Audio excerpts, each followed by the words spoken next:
Okay, నేను మళ్ళీ అడుగుతున్నాను, మ్యాజిక్ అంటే ఏంటి? ట్రిక్స్. ట్రిక్స్ అంటే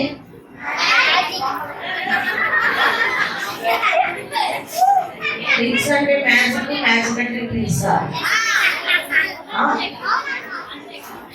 ఓకే, ఏమి లేవు నాన్న, ఇవి కొన్ని రకాలుగా దాన్ని తయారు చేసి ఇలా చేస్తే ఇలా ఉంది అని మాకు చెప్తే మేము దాన్ని బట్టి ఒక మ్యాజిక్ అంటే నీకు ఆశ్చర్యపరిచే విధంగా దేవుడి యొక్క వాక్యాన్ని తెలియజేస్తూ ఇవి చూపిస్తాం ఎగ్జాంపుల్స్కి వెళ్తే. అంతేగాని ఇందులో ఏదో మాయమైపోయి తిరిగి వచ్చేటువంటిది కాదు. ఓకేనా? ఇవి మీరైనా చేయొచ్చు, ఎవరైనా చేయొచ్చు, దీంట్లో ఏమీ విచిత్రం అనేది లేదు. కానీ గొప్ప ఆశ్చర్యకార్యాలు చేయగలిగిన వారు ఎవరని చెప్పారు? దేవుడు మాత్రమే. ఆయన గొప్ప కార్యాలు చేసే దేవుడు. ఓకే, ఆయన చేసేటువంటి అద్భుతాలు మనము చెయ్యలేము అంతే. ఓకేనా? రైట్. ఇక్కడ ఏం కనపడుతున్నాయి మీకు?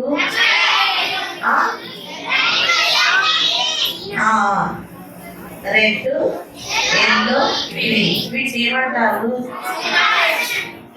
ఎవరన్నా? Signals, traffic signals. ఓకేనా? రైట్. ఒకసారి చూడాలి, ఇవి ట్రాఫిక్ సిగ్నల్స్ కి గుర్తు. రెడ్ వేస్తే ఏం చేయాలి? ఆగిపోవాలి. ఎల్లో వేస్తే రెడీ టు గో అంటే వెళ్ళటానికి సిద్ధపడాలి. ఓకే, వెళ్ళటానికి సిద్ధపడాలి. గ్రీన్ వేస్తే వెళ్ళాలి. ఏం చేయాలి? వెళ్ళాలి. ఓకేనా? రైట్. అయితే కొంతమంది మొన్న ఎగ్జాంపుల్ చెప్తున్నా, ఏ ఊరు నుండి వచ్చా? నర్సరావుపేట అనుకుంటా. రాత్రి 10:30 అయిపోతుంది. నర్సరావుపేట నుండి వచ్చాము. నేను శ్రీమి అక్క మమ్మల్ని తీసుకెళ్ళడానికి మా అమ్మాయి బర్త్డేస్కి వచ్చింది. వేసుకొచ్చిన తర్వాత మా ఏలూరులో పాత బస్ స్టాండ్ దగ్గర మేము వచ్చే దారికి గ్రీన్ సిగ్నల్ ఇచ్చారు. మేము తిరిగి ఇట్లా టర్న్ తీసుకుని వస్తున్నాము. ఆర్టీసీ బస్ అయినా రెడ్ సిగ్నల్ వేసి ఉన్నా కానీ ఇలా వచ్చేసాడు. మేము ఇట్లా వెళ్ళాలి, ఆయన ఇలా వచ్చేస్తున్నాడు. జస్ట్ ఇక్కడ వరకు మేము వచ్చాం. ఇక్కడ కొద్దిగా బ్రేక్ వేసి మా అమ్మాయి ఆఫ్ చేసింది బండి, లేకపోతే ముగ్గురం బండికి ఉండేవాడు బస్ కింద. రెడ్ సిగ్నల్ కనబడుతూ ఉన్నా కానీ ఆర్టీసీ బస్ డ్రైవర్ ఏం చేశాడంటే ఆగకుండా వెళ్ళిపోతుంది. మేము ఇంటి నుండి వస్తున్నాం, మాకు గ్రీన్ సిగ్నల్ ఉంది, ఇంటి నుండి వస్తున్నాము, ఆగకుండా వచ్చేసరి పేరు కొద్దిగా ఇంకొంచెం అనమాట డాష్ ఇస్తే మొత్తం ముగ్గురు పడేవాళ్ళం దాని కింద. దేవుడు గొప్పవాడు కదా.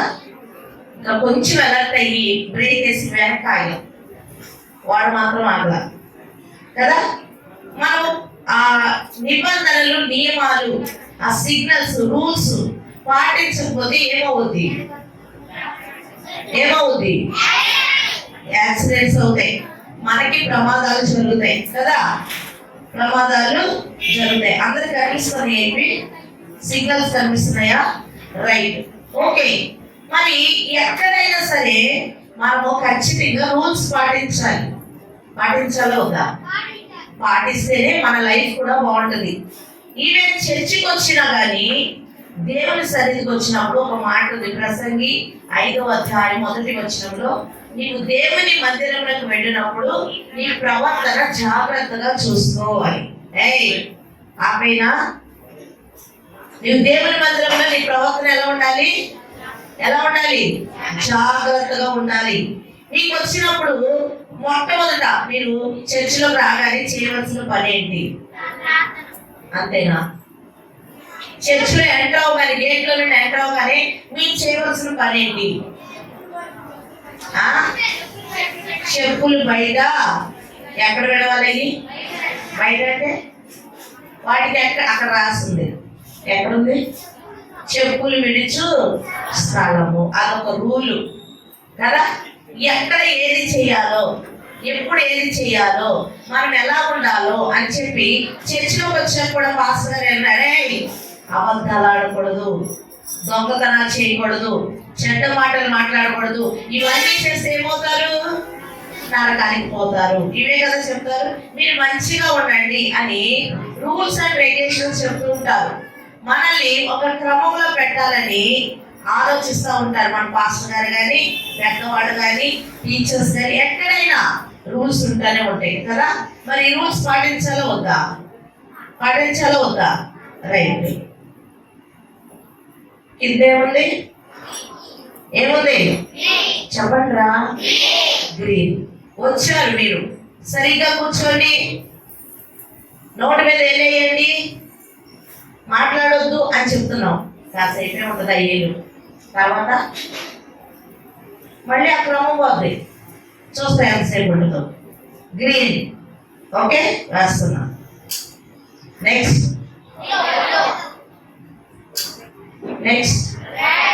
రెడ్. ఎన్నిసార్లు చెప్పినా కొంతమంది క్రమంగా ఉండండి అని అంటే ఉండట్లా. ఏం చెప్పాము? ఫస్ట్ ఏం వేసాం, తర్వాత ఏమైంది? ఉల్టా పల్టా వాళ్ళ లైఫ్ కూడా. రే నీకెలా చెబుతున్నా, సరి కూర్చో అంటే కూర్చోరు, మాట వినరు.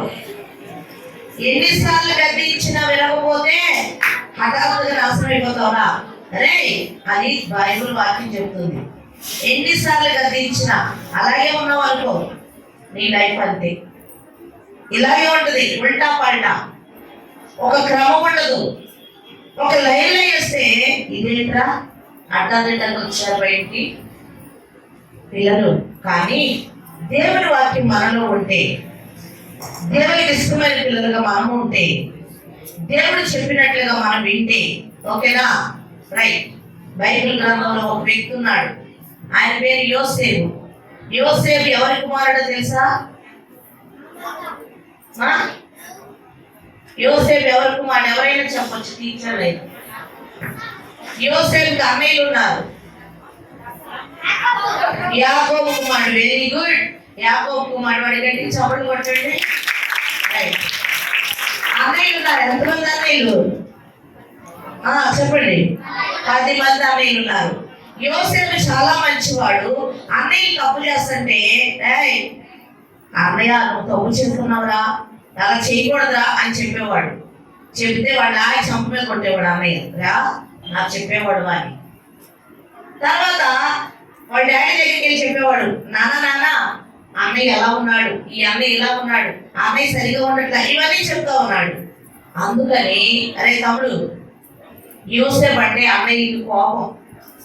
యోసేపు అంటే అన్నయ్యకి కోపం. అందుకని ఏం చేశారో తెలుసా?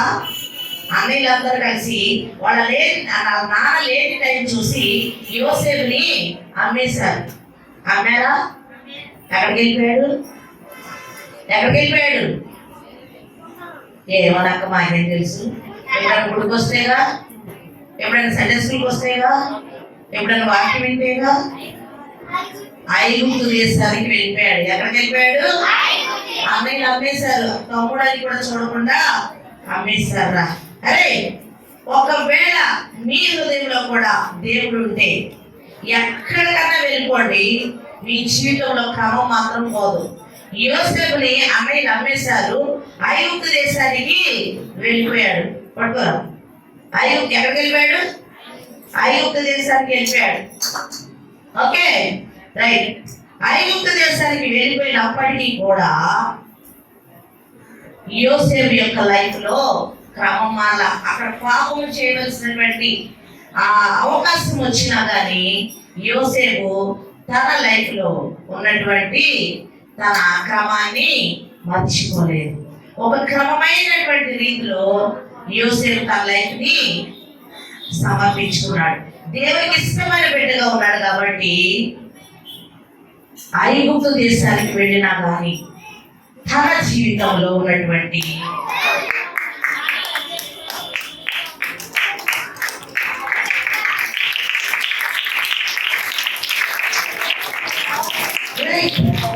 ఒక చక్కటి క్రమాన్ని అలవర్చుకున్నాడు. పిల్లలు కొంతమంది ఇంటర్ అయిన తర్వాత లేదా 10th అయినాక హాస్టల్లో ఉండటానికి వెళ్తారు. హాస్టల్కి వెళ్ళిన తర్వాత మా మమ్మీ చూడట్లేదు కదా, మా డాడీ చూడట్లేదు కదా, మమ్మల్ని ఎవరు కనిపెట్టట్లేదు కదా, మేమేమైనా చేయొచ్చు అనుకుంటారు. నాన్న ఎటు మేమేమైనా చేయొచ్చు అనుకుంటారు. కానీ దేవుని యొక్క వాక్యం నీ హృదయంలో ఉంటే, దేవునితో నువ్వు సహవాసం చేస్తే నువ్వు జాగ్రత్తగా ఉంటావు. నిన్నెవరు చూడట్లేదు అనుకుంటున్నావు, కానీ నిన్ను క్రమపరిచేవాడు, నిన్ను సరైన రీతిలో పెట్టేటువంటి మన దేవుడు మనల్ని ఎప్పుడు వెంటే ఉండి కాపాడుతూ ఉంటాడు. దేవునికి స్తోత్రం కలుగును గాక. యోసేపుకి ఎలాంటి ఇబ్బంది లేకుండా ఐగుప్తు దేశంలో దేవుడు కాపాడాడు అంటే అర్థం, యోసేపు హృదయంలో ఎవరున్నారు? దేవుడు ఉన్నాడు. నీ హృదయంలో దేవుడు ఉంటే దేవుడు నేను ఎల్లప్పుడూ కాపాడుతూ ఉంటాడు. యేసయ్యకి గట్టిగా చెప్పండి.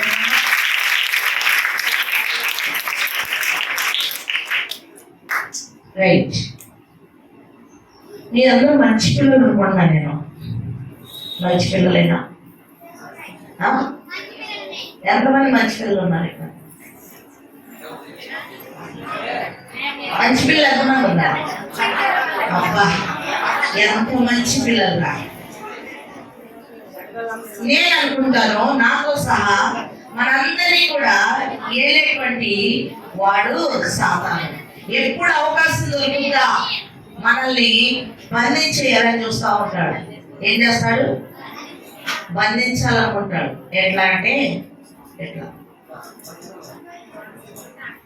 ఇలా ఇది ఎక్కడుంది? పంచరంలో ఉంది కదా. రైట్, ఈ పంచరంలో నుండి బయటకు వస్తేనే దీనికి విడుదల. ఇదేమనుకుంటుందంటే, నన్ను విడిపిస్తే బాగుండి, ఎవరైనా నాకు విడుదల వస్తుంది అనుకుంటుంది కదా. రైట్, పిల్లలు మనం కూడా సాతాను వేసినటువంటి పంచరంలో, సాతాను బంధించినటువంటి బంధకాల్లో ఉన్నాం. మనల్ని విడిపించడానికి అరే మూసేనా, వీళ్ళు మాట్లాడుతున్నారు, నేను మూసే ఎలా క్లోజ్ చేసేనా?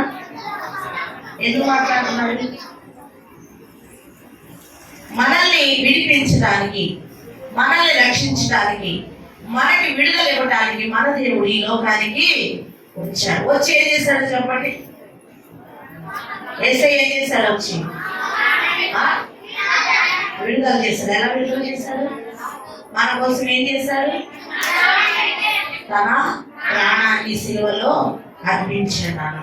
ఎవరు చేయలేనటువంటి గొప్ప కార్యాన్ని మనకి చేసి, మనం ఉన్నటువంటి పాపం అనేటువంటి బంధకాల నుండి మనకి విడుదలిచ్చాడు. ఎప్పుడైతే నీవు దేవుణ్ణి అడిగి, దేవా నాలో ఉన్నటువంటి ఈ బంధకాలను విడిపించు, ఈ బంధకాల నుండి నాకు విడుదల దయచేయి అని చెప్పి నీవు దేవుని దగ్గర ప్రార్థన చేస్తావు, దేవుడు నీకు విడుదల ఇస్తున్నాడు. అంతేకాదు, స్వేచ్ఛగా దేవుని ఎదగటానికి, దేవుని ఎగరటానికి దేవుడు అవకాశాన్ని ఇస్తాను. నువ్వు పాపం అనే బంధకాల నుండి సెపరేట్ అయిపోతే మనం దేవునిలో ఎదుగుతాం. యేసయ్యకి గట్టిగా చప్పట్లు. ఇక్కడితోటి క్లోజ్ అయిపోయింది. చాలా మంది మాట్లాడుతున్నారు. అదో రాదా ఇటు ఇటు నువ్వేనా చేస్తావు? మ్యాజిక్ చేస్తావా? అక్కడికి వివరిస్తున్నావు కదా. ఏం చెప్తున్నావు? ఎందుకు మాట్లాడుతున్నావు? ఏం చెప్పా? నేను క్లోజ్ చేసేస్తానన్నా. నీ వల్ల వాళ్ళందరికీ మ్యాజిక్ క్లోజ్ అయిపోయింది. మూసేనా? ఇదేం చేద్దాం ఇప్పుడు? బయటకు వదిలేద్దామా? మధ్యలో బంధించిన అలాంటి కోరికలు ఉండబట్టేరా మనం ఇలాగ అయిపోయాం. పాడైపోవాలి, నాశనం అయిపోవాలి. అంతేనా? వచ్చావు కదా, ఎలాగో అక్కడ నుంచి నిలబడి. రైట్, మన దేవుడు గొప్పవాడు, మన దేవుడు అద్భుతాలు చేయగలిగిన వాడు. దీంట్లో ఏముందా? ఎందుకే పైకి చూస్తున్నాయండి? ఏముంది? ఉందా? రైట్,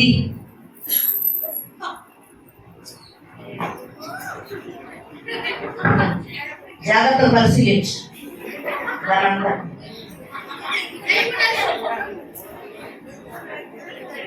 వేసావా? మన దేవుడు గొప్ప కార్యాలు చేయగలిగిన వాడు. ఎంతమంది నమ్ముతారు? ఏం ఆశ్చర్య కార్యాలు చేశాడు దేవుడు చెప్పరా? మీరు ఆగండి చెప్పరా. అద్భుతాలు ఏం చేశాడు దేవుడు?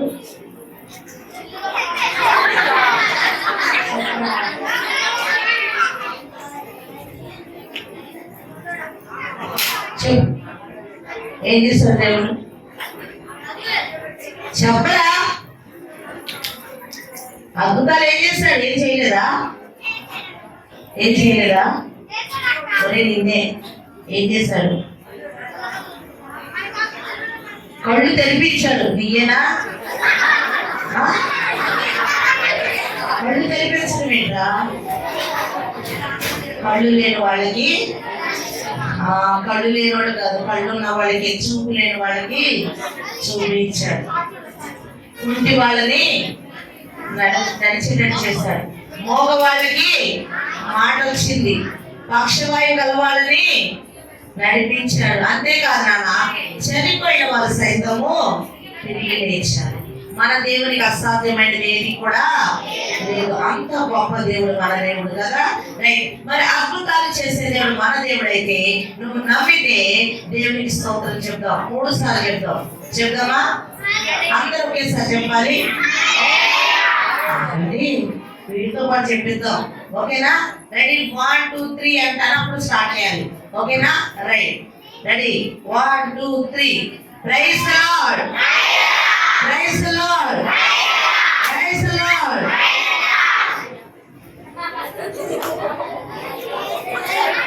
శూన్యములో సృష్టిని చేసే దేవుడు,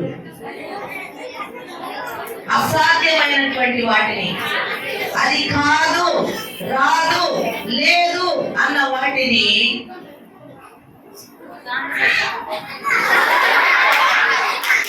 చేయగలిగిన మన దేవుడు. దేవుడికి గట్టిగా సపోర్ట్ కొడతాం. ఇది కాదు, ఇది నా జీవితంలో అవ్వదు అని నువ్వు అనుకుంటున్నావా? మా ఫ్యామిలీ మారదు, మా నాన్న మారడు అని నువ్వు అనుకుంటున్నావా? నువ్వు ప్రార్థన చెయ్యి. యేసయ్య నీ తండ్రిని మారుస్తాడు, నీ కుటుంబాన్ని మారుస్తాడు. ఓకేనా? దేవునికి అసాధ్యమైనది ఏది కూడా ఉందా? ఉందా? లేదు. ఓకే. యేసయ్యకి గట్టిగా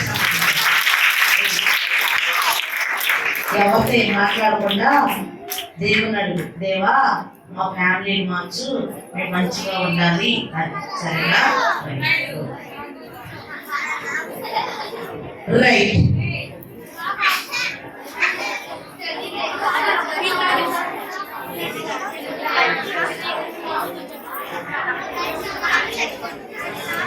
ఓకే. క్యాన్సిల్. ఎందుకు మాట్లాడుతున్నాడు? నువ్వు మాట్లాడుకుని కూర్చోవచ్చు కదా. రైట్.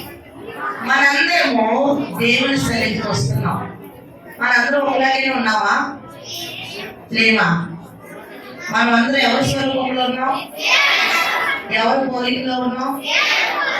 ఉన్నావా లేదా? ఉన్నావా లేదా? ఉన్నాం కదా. రైట్. దేవుని దగ్గరికి వచ్చినటువంటి మనము ఒకరు ఎక్కువ ఒకరు తక్కువగా అనుకుంటున్నాం.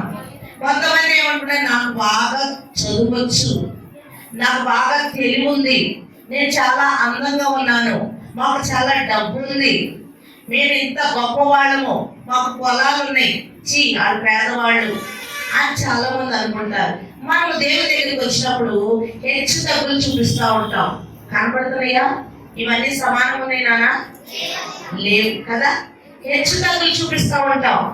కానీ దేవుని దృష్టిలో మనందరం కూడా సమానమే. దేవుడికి ఏ పక్షపాతం లేదు. పక్షపాతం అంటే పక్షపాతం అంటే అరే మనసులో పడిపోవడం కదా, అరే నాయన లేదా, అది పక్షవాతం. ఏంటది? పక్షవాతం వేరు, పక్షపాతం వేరు. రెండు మాటలు ఉన్నాయి. రైట్ నానా? పక్షపాతం అంటే కాలు చేయి పడిపోయి మనసులో ఉన్నవాడు. పక్షపాతం అంటే ఒకరిని ఒకలాగా చూడటం. అంటే ఇప్పుడు ఇంట్లో మీరు 2 అన్నదమ్ములు ఉన్నారు అనుకోండి. ఓకే, 3 చాక్లెట్లు ఉన్నాయి అనుకోండి. వినాలి. 3 చాక్లెట్లు ఉన్నాయి, మీ ఇద్దరు ఉన్నారు. మీ ఇద్దరికి ఎలా పంచాలి అమ్మ? ఇద్దరికి చెరొకటి ఇచ్చి ఒకటి సగం చేయాలి, అసలైతే న్యాయంగా. కానీ అమ్మ ఏం చేస్తుంది తెలుసా? ఒకటేమో పెద్దోడికి ఇస్తుంది, రెండేమో చిన్నోడికి ఇస్తుంది. చెప్పి ఏమంటదంటే, అరే నాన్న వాడు చిన్నోడు కదరా అడిగిద్దామే అంటది. అంటదా అందా? అంటారా అనరా? ఎక్కడో ఒక చోట కదా డాడీ ఏదైనా కొన్ని ఏమన్నా తీసుకొస్తే అక్కడికి కొద్దిగా ఎక్కువ పెట్టింది, తమ్ముడి కొంచెం తక్కువ పెట్టింది. అదేంటో నాకు తక్కువ పెట్టంటే అక్కకు పెద్దది కదా నాన్న అంటది. అవునా? మమ్మీ డాడీ అయినా మన దగ్గర పక్షపాతం చూపిస్తారు. అంటే పక్షపాతం అంటే ఒకరిని ఒకలాగా ఒకరిని ఇంకొకలాగా చూడడం అనమాట. రేపు పిల్లలు అయితే మనము ఏసయ్య దగ్గరికి వచ్చినప్పుడు, ఏసయ్య నువ్వు ఎర్రకున్నావు, నువ్వు నల్లకున్నావు, నువ్వు ఎత్తుకున్నావు, నువ్వు బక్కకున్నావు, పుట్టుకున్నావు, ఇవన్నీ చూడటం. మనందరం కూడా ఏసయ్య బిడ్డలమే. మనందరం ఎవరిమే? మూసేస్తున్నాను, ఎవరికి ఇంట్రెస్ట్ లేదన్నమాట. మనందరం ఎవరిమే? ఏసయ్య బిడ్డలు. అయితే మనం ఏం చేయాలి తెలుసా? మన లైఫ్ ని ఆయన చేతిలో పెట్టాలి, జాగ్రత్తలు చూడాలి. మన లైఫ్ ఏం చేయాలి? ఆయన చేతిలో పెట్టాలంటే మనం ఏం చేయొద్దు. దేవుని దగ్గరకు వచ్చామా, దేవుని దగ్గర మన లైఫ్ పెట్టాలి. ఏసయ్యా ఇదిగో నీ దగ్గరకు వచ్చాను కదా, నా లైఫ్ నీ చేతిలో పెడుతున్నాను, అంతే, నన్ను సరి చేయి. మేమందరం ఒకటే, మమ్మల్ని సమానంగా చూసే దేవుడు నీవే, నేను నీ బిడ్డను అని చెప్పి దేవుడి దగ్గర ప్రార్థన చేసినప్పుడు దేవుడు మనల్ని కూడా సమానంగా వచ్చే, ఆయనకి హెచ్చుతగ్గులు లేవు, వాళ్ళందరినీ సమానంగా చూసే దేవుడు. అయితే ఇక్కడ కూడా తేడా ఉందిరా. దేవుడు వాళ్ళందరినీ సమానం అంటే మనం ఏం చేస్తున్నాం తెలుసా? దేవుడు అంటే అన్నాడులే, నాకెందుకు, నేను వేరే, వాడు వేరే, వాడి లైఫ్ వాడిది, నా లైఫ్ నాది, వాళ్ళ సంఘం వేరే, నా సంఘం వేరే, వాళ్ళ కుటుంబం వేరే, మా కుటుంబం వేరే అని చెప్పి మనము ఎవరికి వాళ్ళని ఏం చేస్తున్నాం తెలుసా? ఇదిగో వేరు వేరుగా ఉంటున్నాం. దేవుడి సన్నిధిలోకి వచ్చినా కూడా వేరేనే. మొన్న ఎక్కడో ఊరు వెళ్ళాను, కారంపూడి పల్నాడు ఏరియా. అక్కడ చెప్పాడు ఒక ఆయన, మైక్ తీసేస్తానే, అక్కడ పాస్టర్ గారు చెప్పారు నాకు, జగన్ పార్టీ వాళ్ళందరూ ఒకే కూర్చున్నారంట, తెలుగుదేశం పార్టీ వాళ్ళందరూ ఒకే కూర్చున్నారు. ఎక్కడ ఎక్కడ? చర్చిలో. ఎక్కడ నానా? అవ్వా, ఎంత సిగ్గేసిందో నాకైతే. నిజంగా అలా ఉండొచ్చా? దేవుళ్ళు మనందరం ఎవరోరా? దేవుని బిడ్డలు కదా. నువ్వు తెల్లగున్నా నల్లగున్నా కదా, పొట్టిగున్నా పొడవున్నా, మనల్ని దేవుడు సమానంగా ఉండాలని చూస్తుంటే మనం వచ్చి కూడా దేవుని సన్నిధిలోకి వచ్చి నువ్వు అటు వెళ్ళు, అరే ఇట్టెళ్ళరా, నువ్వు అటు కూర్చో, నువ్వు ఇటు కూర్చో అని చెప్పి ఎవరి కాళ్ళే అటు ఇటు వెళ్ళిపోతున్నారు. సరే అటు అనుకుంటురా, వాడు వేరే వాడురా, వాడు వేరే కులంరా, వాడు వేరే జాతిరా అని అనుకుంటా ఉన్నారు పిల్లలు. కానీ దేవుడు అన్నాడు, మనం అందరూ కూడా దేవుని బిడ్డలు, మీరందరూ కూడా ఒకటిగా ఉండాలి, వేరు వేరుగా ఉండకూడదు అని చెప్పి దేవుడు మనందరినీ సరి చేయడానికి ఇష్టపడతా ఉన్నాడు. మన దేవుడు గొప్పవాడు. గట్టిగా చెప్పకూడదు. మనల్ని వేరుగా చూడట్లేదు దేవుడు, మనల్ని ఒకటిగా చూస్తున్నాడు. మరి మీరు అందరూ ఒకటిగా ఉంటారా? ఉంటారా ఉండరా? నాకు చెప్పాలి ఈరోజు నా మాట. ఉంటారా ఉండరా? ఉంటారా ఉండరా? నిజంగా ఉంటారా? నిజంగా నాకు చెప్పదు. ఒక మాట చేయి పైకెత్తండి. మీరు చిన్న పిల్లలు నాన్న. యేసయ్యా మేము నీ బిడ్డలము, నీకు ఇష్టమైన బిడ్డలము. ఈ రోజు నుండి మాలో ఎలాంటి కలహాలు లేకుండా కలిసిమెలిసి ఉంటాము. యేసు నామములో ఆమేన్. అలాగే దేవునికి మాటిస్తున్నారు. చిన్నప్పటి నుండే మీకు గొడవలొద్దు, కొట్లాటలొద్దు, వాళ్ళు వేరే వీళ్ళు వేరే అనేటువంటి మాట అస్సలు. దేవునిలో మనందరం కూడా ఐక్యంగా కలిసి ఉండాలి. దేవునికి స్తోత్రం. హల్లెలూయా, హల్లెలూయా. రైట్. మీరు సృష్టి గురించి నేర్చుకున్నారా? దేవుడు ఎన్ని రోజుల్లో సృష్టిని చేశాడు? అవునా? 7 అరే 7 9 అది అసలు సంగతి. ఎన్ని రోజులున్నారా?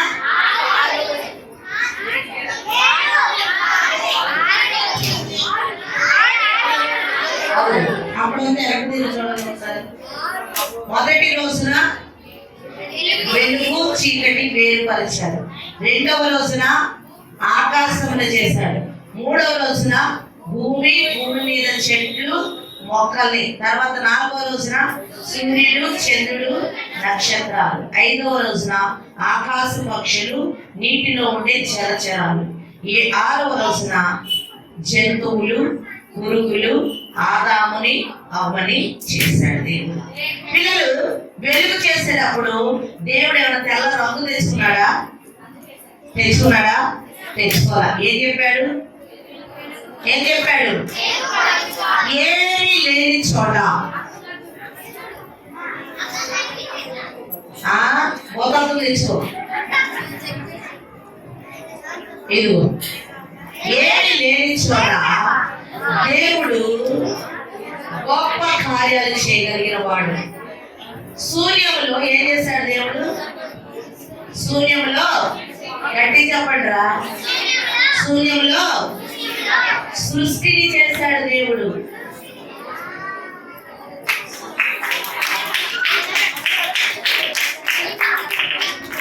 శూన్యంలో నుండి సృష్టిని ఏది కాదు లేదు అనుకుంటా దేవుని మాటలు ఏముంది? శక్తి ఉంది. ఏముంది నాన్న? ఏముంది చెప్పండి గట్టిగా. దేవుని మాటల్లో శక్తి ఉంది. దేవుడు వెలుగు కలుగును గాక అంటే ఏమైంది? వచ్చిందా? నిజంగా వచ్చిందా? చెప్పాలి గట్టిగా. నేను చెప్పండి. వెలుగు కలుగును గాక అనండి. వస్తుందా?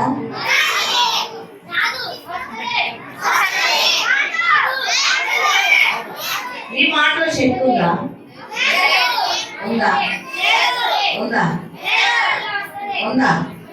శక్తి ఉందా? ఎవరి మాటలో ఉంది? ఈ మాటలో ఉందా?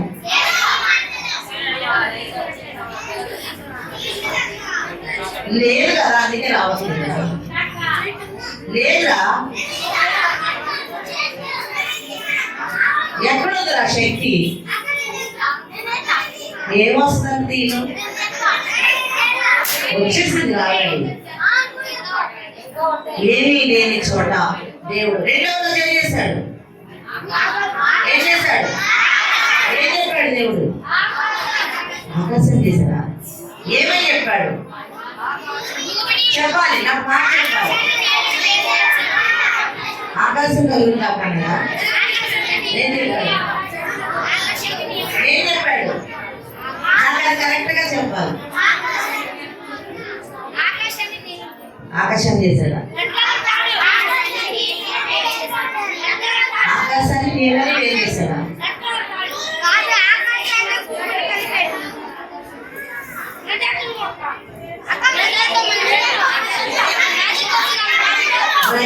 ఓకే నాన్న. పిల్లలు ఒక మాట వినాలి. నేనేం చెప్తున్నానంటే దేవునికి అసాధ్యమైనది లేదు. నీవు నమ్మితే నిజంగా ఎవరు నమ్ముతున్నారు దేవుణ్ణి? దేవా మేము నమ్ముతాం నేను చెప్పాలి, మనసులో చెప్పాలి. దేని గురించి నమ్ముతున్నారు?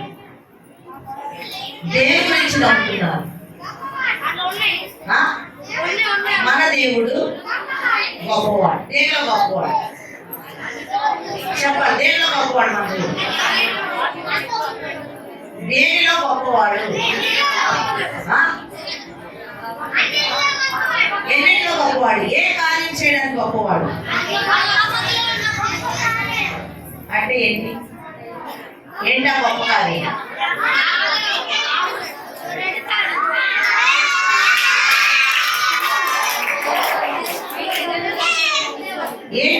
కార్యాలు.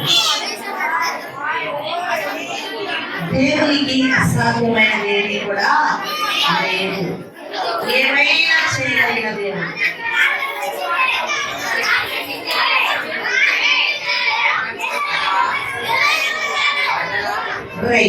మన దేవుడు సృష్టికర్త అయిన దేవుడు, సమస్తము చేయగలిగిన వాడు. అర్థమైందా? ఆయనకు అసాధ్యమైనది ఏది కూడా లేనే లేదు. Okay, right. సరే, అయిపోయింది. ఇంకా లాస్ట్ కదా, అన్నీ అయిపోయినాయి. చేస్తాడా లేవురా నాన్న? దేవుడు అడిగితే కానీ ఇస్తాడు. రైట్, అయిపోయింది కదా? అయిపోయిందా?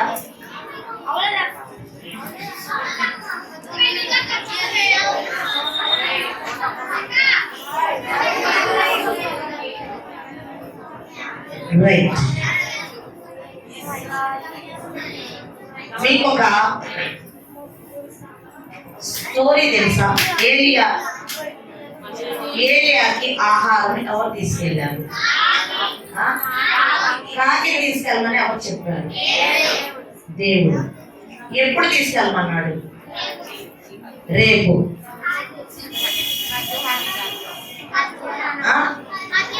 కరువులో, వెరీ గుడ్. కరువు వచ్చింది ఒక ఊరిలో. అక్కడ ఆహారం లేదు. ఏలియా అడిగాడు, అయ్యా నాకు ఆహారం లేదు, ఏం చేయను అంటే, నేను వెళ్ళి అది అక్కడ ఒక వాగు ఉంది, హలో రే, ఆ వాగు దగ్గర నేను కూర్చో, నీకు ఆహారం వస్తున్నాడు. వెంటనే కాకులు వచ్చి పొద్దున్న సాయంత్రము ఏం తీసుకొచ్చి రొట్టె మాంసం ఇచ్చేది. కాకి ఏం చేస్తుంది తెలుసా? కాకి బుద్ధి తెలుసా మీకు? ఏం చేస్తుంది? ఇప్పుడు మీకైతే తెలీదు. మా చిన్నప్పుడు ఏదైనా తినుకుంటా బయటికి రావాలంటే భయం వేసేది. అయ్యి అవునా? అవునా? ఏదైనా తినుకుంటా అమ్మ ఏదైనా పంపించి తినుకుంటా బయటికి వెళ్తే చాలరా, గబుక్కులు వచ్చి నెత్తి మీద కొట్టి ఆ వచ్చేతో లాక్కెళ్ళిపోయేది. భయపడేవాళ్ళు అన్ని కాకులు వచ్చి.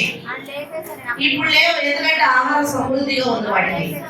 అలాంటి దొంగ బుద్ధున్న కాకిని, కాకి, నా భక్తుడు అక్కడ కూర్చుని ఉన్నాడు, ఏటి కొట్టనా, నువ్వు వెళ్ళి మాంసమి రొట్టి అంటే, ఆ కరువు రోజుల్లో దేవుని మాట విని రొట్టె మాంసం తీసుకెళ్ళి ఏలియాకి ఇచ్చింది. ఆ ఏటిలో నీళ్ళు ఎండిపోయిన తర్వాత తాగడానికి నీళ్ళు లేకపోతే ఏలియా అన్నాడు, రే నానా దేవా, నీళ్ళు అయిపోయి ఇక్కడ ఉంటే నేను చచ్చిపోతాను, ఏం చేయను అంటే, దేవుడు చెప్పాడు, ఏలియా నువ్వు ఎక్కడి నుండి బయలుదేరి అదొక దూరంగా సారేపతు అనే ఊరు ఉంది, ఆ ఊరికి వెళ్ళి అన్నాడు, అక్కడ నేను పోషిస్తా అన్నాడు.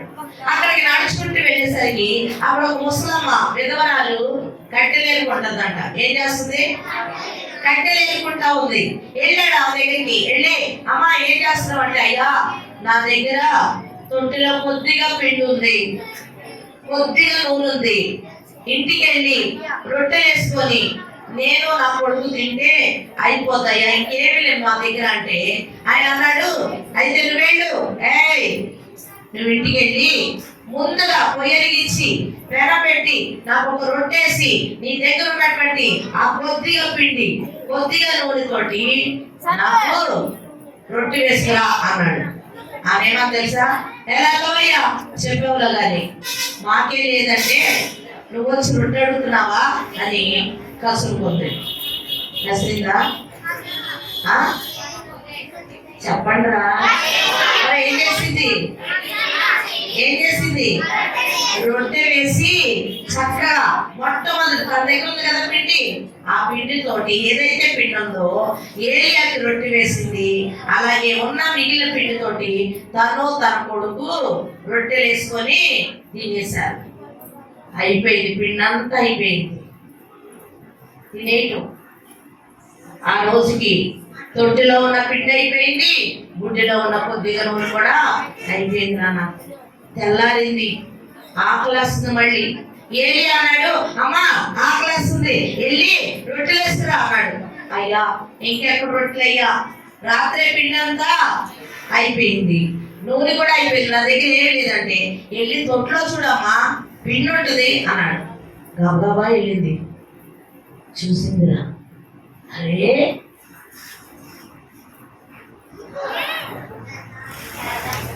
పొట్టులోకి పిండి వచ్చింది, గుడ్డిలోకి నూనె వచ్చింది నాన్న. అరే దేవుడు ఎంత అద్భుతాలు చేసేవాడు కదా. ఆ రోజు మధ్యాహ్నం అయిపోయింది, మళ్ళీ ఆకాశం మళ్ళీ చూశారు, తొట్టిలోకి పిండి వచ్చింది, గుడ్డిలోకి నూనె వచ్చింది. అరే పిల్లలు, ఆ రోజు అయిపోయింది, రెండో రోజు అయిపోయింది, మూడో రోజు అయిపోయింది, రోజు కూడా వస్తున్నారు.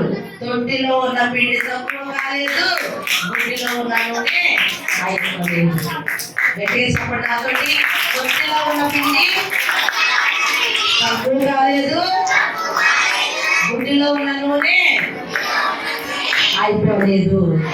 గట్టిగా చెప్పండి, తొట్టిలో ఉన్న పిండి తక్కువ కాలేదు, గుడ్డిలో ఉన్న నూనె అయిపోలేదు. గట్టిగా ప్రతిరోజు ఉదయకాలము, మధ్యాహ్నము, సాయంత్రము 3 పూటలు వేసుకున్నా కానీ ఆ కరువు కాలం అంతా కూడా తొట్టిలో ఉన్న పిండి తక్కువ కాలేదు, గుడ్డిలో ఉన్న నూనె అయిపోలేదు. మన దేవుడు గొప్పవాడు, గొప్ప కార్యాలు చేసేవాడు. నమ్మిన వాళ్ళందరూ దేవుడికి స్తోత్రం చేద్దాం. హల్లెలూయా, హల్లెలూయా, హల్లెలూయా. నిజంగా దేవుని యొక్క క్రియలను నమ్మితే, నిజంగా దేవుని అంగీకరిస్తే అలాగే కూర్చొని హలో చేతులు జోడించండి, కళ్ళు మూసుకోండి.